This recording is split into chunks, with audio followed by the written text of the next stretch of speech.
Hi, I'm Steve Rosales, and welcome to Belmont Journal. Today, we have a special show. You know, there's an $8.4 million override coming up on April 2nd. Today, we're going to have, not a debate, but we're going to hear from each side. We're going to have 15 minutes from the yes side, Adam Dash, 15 minutes followed by 15 minutes from no side, I believe Timothy Duncan. So we're going to get right to it. Half-hour show, we'll learn what we can learn. Adam, nice to see you. Nice to see you, Steve. Okay, so you're here from the yes side. So let me start. Yeah. So does Belmont have a spending problem? Belmont doesn't have a spending problem. Belmont, like a lot of other communities, has a problem with inflation and increases in things that are beyond the 2.5% that the current law allows to be increased every year. And we, like other communities, hit up against the ceiling. And you know that in 2015, we had an override that was supposed to go for 3 years. We got it through 9 years, and now it's 2024, and it's up. So it's time now to reinvest in the town. Okay. So there's a campaign going on there. You know, this being Belmont, like any other community, there are sides. There's a yes side, there's a no side. So there's an organized yes side. You're here on their behalf? Yeah, the Invest for Belmont, yes. Investinbelmont.com, is that where they can find right, that? Yes. Okay. So tell me about your campaign. Well, I mean, we're trying to get the word out, make sure people understand the implications of the override. I don't know if people saw the last budget summit that was held between the Select Board and the School Committee and the Capital Budget Committee and the Warrant Committee, but they went through a lot of presentations about what would get cut. I mean, there are two budgets that are going to town meeting that are pretty much established at this point. One if the override passes and one if it fails. And if it fails, then there are going to be some draconian cuts that are going to fundamentally change this town in a way that I think people don't want to see. There are going to be problems that are going to be hurting people, such as 50 school employees, which would hurt the children, 85% of the students who would not be allowed to use the bus anymore, who currently do, which means more cars and traffic on our streets, arts and sports teams cuts, possible closure of the Burbank School. You're talking about 24% cut to this Council on Aging for the seniors, which is going to hurt them. Needs for emergency services, cuts of 8 firefighters, which could lead to longer response times, library cuts that could lead to us leaving the Minuteman network because we don't meet the threshold for minimum spending, which we're right at right now, and certainly the cuts would put us below that. And trash, charging for trash, where we currently don't. So, I mean, these are going to be fundamental cuts and changes to this town that I think are going to really change the way it is. If we want to pass the override because we want to keep things the way they are, and then also set us on a path to move forward so we're on a better structure. And that's what everyone said, all those different committees at that last budget summit were talking about. We're doing all of this, getting this override passed, and committing to moving forward in a way that makes Belmont more sustainable. Do you really believe all that? Absolutely. Isn't it seem a little draconian? Isn't this, I mean, there's a perception out there on the street, if you go to the Star Market or out and about, that it's just scare tactics. That's the same playbook that was in recently, 2021, when the previous one failed. Well, in 2021, we lucked out in that the federal government bailed us out with ARPA funding, the American Rescue Plan Act, which came out from nowhere from the COVID pandemic. We just got lucky. So we were able to use that funding to move it along further. However, what we're talking about now is serious. There is no money in the seat cushions. We had the Structural Change Impact Group looking around and finding things, the Economic Development Committee. Groups have been working, and we've been right-sizing things. We've been combining things. The Community Development Department restructured, the Facilities Department restructured, Town Administration, and the Finance team has been restructured. We've done restructuring and cutting and paring, and as you know, for decades, we have been underfunding maintenance, and we've been underfunding a lot of things in this town, which has led to problems, such as we end up having to replace streets because we have not been properly maintaining them for decades, to the point where when they go, you have to replace the whole street. We've had buildings that have to get replaced because they've had deferred maintenance for decades. And the idea now is to have these buildings. We have the new high school, we're going to have the new library, we're going to have the new rink, we've had the new other buildings that went up, the DPW, the police station project that you were involved in. Thank you for doing that. The Underwood Pool, and we want to keep these maintained, and we want to keep them moving forward because it will be cheaper in the long run if we maintain everything properly. We don't want to be cutting budgets. We don't want to be cutting staff because our budgets are mostly people. the budget in this town, if you look at it, is mostly staff salary. If you're cutting the budget, you're cutting people, which cuts services. Increased class sizes, fewer firefighters demand shifts. That's what we're talking about. It's not a scare tactic, it's fact. The idea is to keep things as we are. And as you know, maybe you don't know, the way that the school enrollment has been is that during COVID, like many communities, the enrollment dipped a little bit and now it's climbing back again, which was expected because COVID was an anomaly. So right now, we need to make sure we have enough teachers in the school to teach the kids. We need to have people to run the library once we build the new library. We need people to run the rink. We need people in these positions. The idea of voting yes is to keep what we have, just to be clear. Voting yes is to keep what we have and to allow us to restructure and move forward.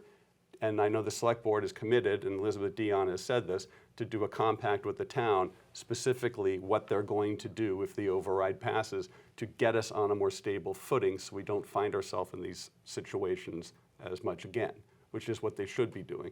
But to keep in mind, we're not adding massive things if this override passes. We're just keeping what we have and trying to make sure that we don't fall into a problem again. If this override fails, we're cutting what we have.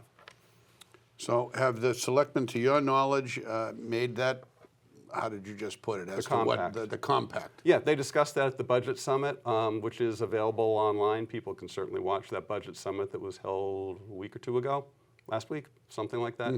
And they all talked about that. Elizabeth Dion has been very explicit, and Mark Polillo as well, and Roy Epstein, that this is what they're going to do, that if this override passes, they will have this compact. Well, they will basically contract in a, more of a, not legal, but in a moral contract with the town, that this is what they're going to do. If you entrust us to move forward with this override and a yes vote, then we will do these things to put the town on a better financial footing. You mentioned trash. Years ago, didn't we have a special trash override for trash? We did. Okay, so why is that being revisited? Because we are, as I said, in a dire situation right now. What's on the table right now is that there would be then a cost of $362 per year to charge for trash pickup plus a fee for bulky items, which, if you look at it, that's 49% of the $740 average cost for $1 million house in Belmont, which is about the average for this override. So about 49% of that override increase per year per average household would be $362 of that would just be the trash, which is fine if you've got a lot of money. It's not fine if you don't. Okay, and how are you getting the message out to your voters? Well, I think there have been standouts. There was one last weekend in Belmont Center. There are going to be other events. There's a website seeking donations clearly, and I'm doing things like this to get the word out. You've probably seen there was an article in the Belmont Voice, and I know they're going to be further reporting on this, as would be the Belmontonian. I mean, it's certainly a large issue, and this is a very, very, very important issue. Everybody should get out and vote. Everybody. The higher the turnout, the more legitimacy of the outcome, and the more I think that people will understand the need. Okay, so the voters didn't approve the override in 2021, so what makes you think they're ready to approve it this time around? Well, I think in 2021, A, right during COVID, probably not the greatest timing. B, was that during that override, the federal government was talking about the ARPA funding, and I know the No campaign on that time was talking about, well, the ARPA money is going to come and bail us out, so you don't need the override. We did not know that at the time of the vote. It turned out that that's what happened, so we all lucked out on that one. It was not a risk I was willing to take, but it all worked out, and we were able to keep things rolling for a few more years. But we are, as I said, at the end of the line of that. Okay, so what'll a yes? So I think you've hit it. I mean, the two obvious questions: what'll a yes vote mean for Belmont? What will a no vote mean for Belmont residents? Right. I mean, the yes vote is keeping the town as we like it and putting us on the footing to be more financially stable going forward. A no vote is draconian cuts. They're going to hurt a lot of people. That's the blunt version of this. Okay. And if the vote is yes, how long is it expected to last before you ask for another one? Yeah, I mean, typically, as long as we can get it. Like I said, we thought 3 years in 2015, and we ended up 9 years later, here we are, and haven't had an override since. So good fiscal management is a good part of that. The ARPA funding was part of that, but good fiscal management doubled the length of it at the beginning, even before the 2021 override. It also depends upon the restructure, but I would say as many years as we can get. I mean, obviously, this has been looked at for a long time. Even when I was on the board, I left in April of 2024, right? 2023. 2023. Time flies. Yeah, It's very boy, liberating. it does. Yeah, tell me about it. But the fact that we've been looking into this. The warrant committee and other financial groups in town, and the select board and the administration have been looking into this for a long time and trying to budget this because we knew this time would come. Because the override was never from 2015, which was the last one we passed, was never meant to be permanent forever and ever. Because, as you know, inflation increases costs, and at that point, sometimes you just have to increase pay as well. You can't hire your own employees without giving them raises. I mean, it's just the way it goes. I agree with you. So, I mean, and that money has to come from somewhere, and since Proposition 2.5 caps you at a 2.5% increase, and inflation is greater than 2.5%, at some point, those lines are going to diverge and cross each other, and you have to go and increase taxes more than 2.5%, which is the point of Proposition 2.5. It's not an override is not a bug. An override is a feature of the system. It's not that you can't raise taxes. It's that you just have to put it on the ballot before you do above 2.5%, and that's what we're doing. All right, so we've reached 14 minutes or so about, so I'm going to turn the mic over to you. Closing comment, 1 minute. Thank you, Steve. Mic is yours. I've come out of retirement of my Belmont Select Board work in order to work on this to make sure that this override passes. Because if the override does not pass, this town will be fundamentally changed for the worse. I will be blunt. The stakes are incredibly high. In order to keep this town as it is and to set it on a better path going forward, we need to pull together and vote yes on April 2nd to pass the override. A no vote on the override will hurt everyone in this town, including our most vulnerable. Our children will get hurt, our seniors will get hurt, our residents in need of emergency services will get hurt. We will all get hurt by library cuts. We will all get hurt by having to pay for trash pickup. All of these cuts and much more will cause us to lose what we love about this town. No is not a plan. No is not a solution. None of us want to pay more, but we're adults and we understand that things which make Belmont great cost money, and that they increase in cost year by year. That is simply reality. I implore you to vote yes on the override so we can keep what we have and set us up for future success. Thank you. Thank you, Adam. Stay tuned for the no point of view. Remember, town election, April 2nd. Hi, I'm Steve Rosales. Welcome back to part 2 of our override program, Yes and No. We've just had the yes. Now we're going to hear the no side. With me today is Belmont resident Tim Duncan. Tim, welcome. Thank you, Steve. So let's get right into it. We have 15 minutes, and all right. Does Belmont have a spending problem? Belmont has a very bad spending problem.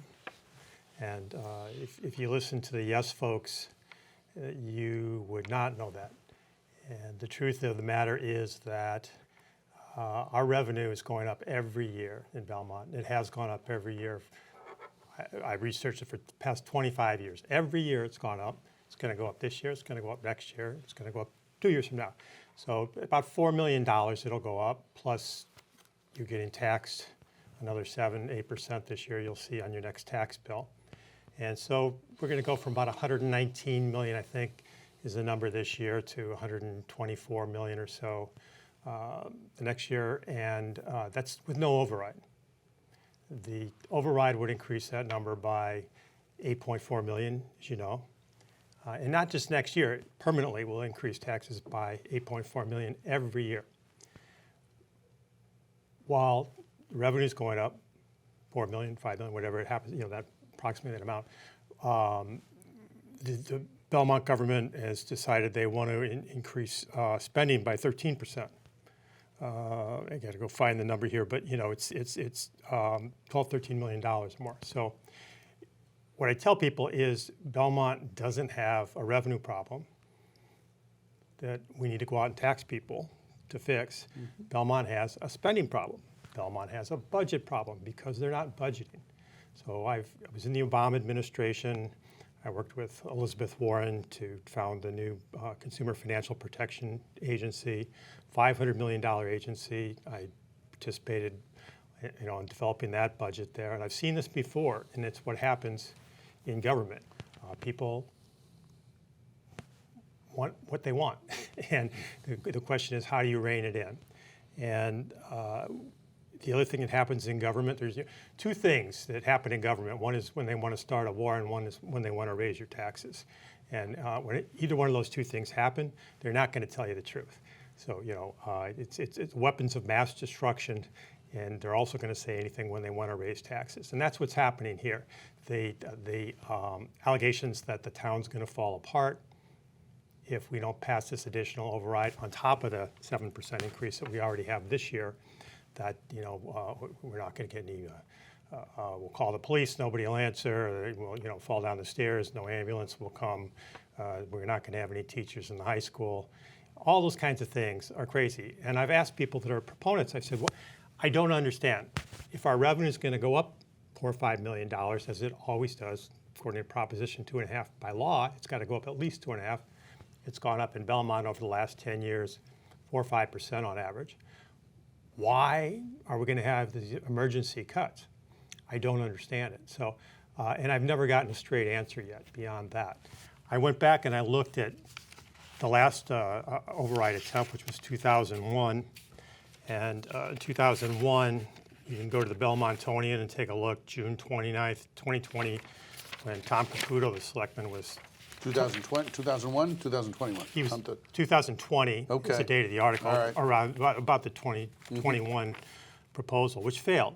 So here's what he said it was going to fail, what would happen. He said, if rejected, the town schools will be required to make crippling levels of cuts in staffing and teachers.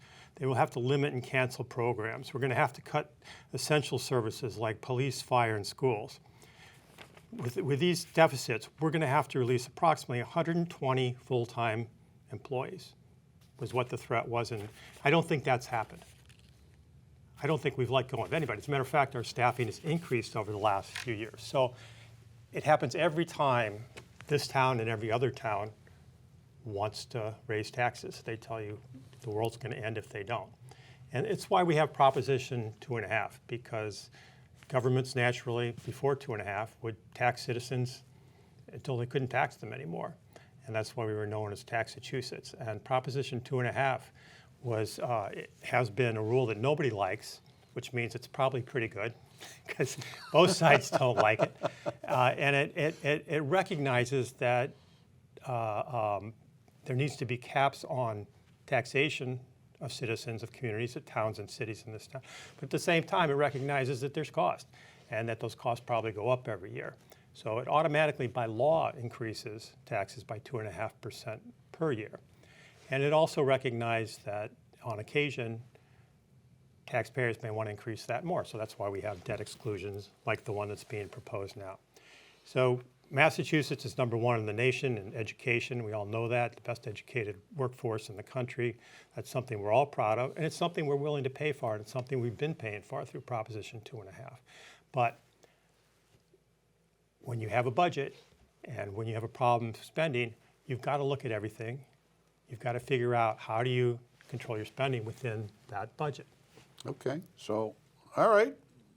So tell me about your campaign. You're here with a group, or at least there's what I'll call the organized no group is toomuchtoask.org. That's the website that's been put together. Tell me about your campaign. I don't know how organized we are, but there's a lot of people in this town that are unhappy. The website is too much. That's a two. It's a number. Numeral 2 much, numeral 2 ask.org, right? Correct. That's yep. it? Yep. And it's folks that have had enough. And are saying that enough is enough in terms of these tax increases, and enough is enough in terms of the town refusing to acknowledge that it has to have a budget, and that expenditures need to match revenues. It's basic stuff, but for some reason, this town doesn't want to acknowledge it. Okay, and is that the message? Well, what is the message you want the voters to hear? The message we want the voters to hear is that Belmont does not have a revenue problem that requires additional taxes. Belmont does not have a revenue problem that requires additional taxes. You don't believe what they're saying in terms of the cuts that will have to be made. And more importantly, don't believe what I'm saying. Go to the website. Go to the Belmont town website, the official website. Look at the budget, their own budget that they've proposed. You'll see revenues are going up. Without the override, from 119 to 126 million in the next year. They're going to keep going up, keep going up. The problem is not that we need to tax people more. The problem is we need to cut spending, or at least have spending match the rise in revenues that we have every year. And more importantly, we've got to have a budget. And over the past 10 years, taxes have doubled. The average tax bill's doubled here in Belmont. Over the past 20 years, it's tripled. And if that continues, and we've already got the 7% increase this year that has been put through that you're going to see in your tax bill coming up. And they want to put another 7-8% on. That'll be 15% in 2 years that your taxes are going to go up. That's pretty radical. Okay, so the ultimate, so one of the questions is, so it's probably the question. What will, in your opinion, your thought, what will a yes vote mean for Belmont resident, and what will a no vote mean for Belmont resident? A yes vote means your taxes are going to go up on average, another $2,500 or so in total. That's what a yes vote means. And a yes vote means that you're just allowing the same thing to happen over and over, which was Einstein that said that the definition of stupidity is to do the same thing over and over and over and have the same result. Well, that's what we're seeing here. As long as we continue to have tax increases and allow that to happen, the town is not going to get its act together and get its spending in accordance with the revenue it is getting in. If you vote no, it's going to send a message to the town that enough is enough. It's time to follow their own policy. And again, don't believe me, go to the website. Number one in the fiscal policy for the town is to have balanced budget that matches the revenue, okay? Our revenue's going up every year. They should have no problem in having spending that matches that. So if you vote no, you're going to save yourself a lot of money in taxes. You're going to say, no, I don't want my taxes to go up again. And a lot of people can just go get a sandwich right now if they're going to vote no. They don't need to listen to the rest of this. I don't think most people want their taxes to go up. And there's no justification for those taxes to go up. And I think if we send a message back to the select board and other folks in the warrant committee, hopefully they'll finally hear that the answer is not raising taxes all the time. Okay, so, well, I appreciate that answer. So but you just mentioned $2,500. So how's that calculated? How'd you come up with that number? Again, go on the town's website. Everything is there. You can see this. So the average assessed value this year at a Belmont house is $1,615,200. And the average tax bill is $17,057. The CPA surcharge is $960. I'm having a hard time because I don't have my glasses on. Proposition 2.5, by law is mandated, $503. Debt exclusion for the library, $360. The debt exclusion for the rink, $290, and if this $8.4 million exclusion going, it'll be another $1,200 on that average size house. Again, it's the average. I can't give you everybody's 10,000 Sure. households residents, but that will then raise it from the 17,057 number today to 20,389 per year for the average house in Belmont. So that's a $2,300 increase. And I'd like to emphasize, that's not a one-year increase. That's forever. That's every year going forward. So if you're planning on living in your house 10 years, 20 years, that's, you're talking $400,000, $200,000. Not even considering how much your taxes Of course, it goes up no, 2.5% exactly. every year naturally. I think that's what you alluded to earlier. So Exactly. once it's baked in, it becomes part of the base. Exactly. And I'd like to say one thing here too, and that is something else that our select board doesn't talk about. 7%, that's hundreds of people, 7% of the seniors in the town of Belmont live in poverty. That is according to the U.S. Census Bureau 2020 census. For some reason, we don't want to talk about that. That's mostly women over 76 years old. The largest expense that seniors have in their houses, that own their houses, is property tax. And we're going to increase that and increase it and increase it. We're just going to make it impossible for seniors to stay in the houses where they've raised their families and been sometimes decades. We've got to take that into consideration.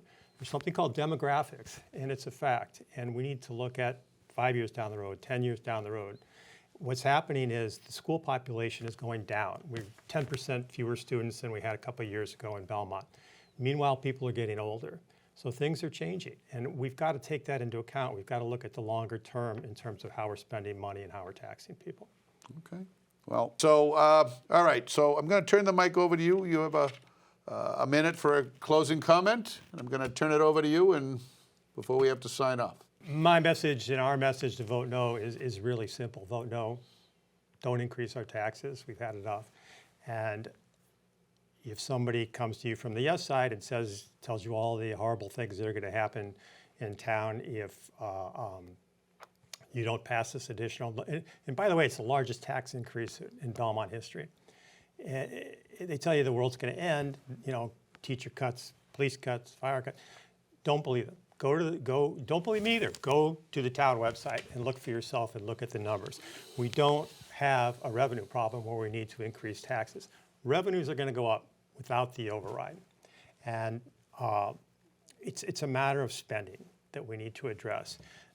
Town policy says that the number one, A1 policy item that they have, you can also see that on the website, is that the town will match expenditures with revenue. That's what they need to do. Revenue's going up. It goes up every year. It's gone up every year for 25 years. There's not a crisis here in terms of revenue. There's not a crisis in terms of our tax base. The crisis is we're spending too much. We can't increase spending by $18 million over the next 2 years with our current revenue. It just isn't going to happen. And it's completely unreasonable to increase spending by that amount. Okay. Well, thank you, Tim. Thank you. Appreciate I it. appreciate it. Well, there you have it. You have the yes, you have the no. Town election, April 2. We'll let the voters decide. I'm Steve Rosales. This is Belmont Journal. Take care.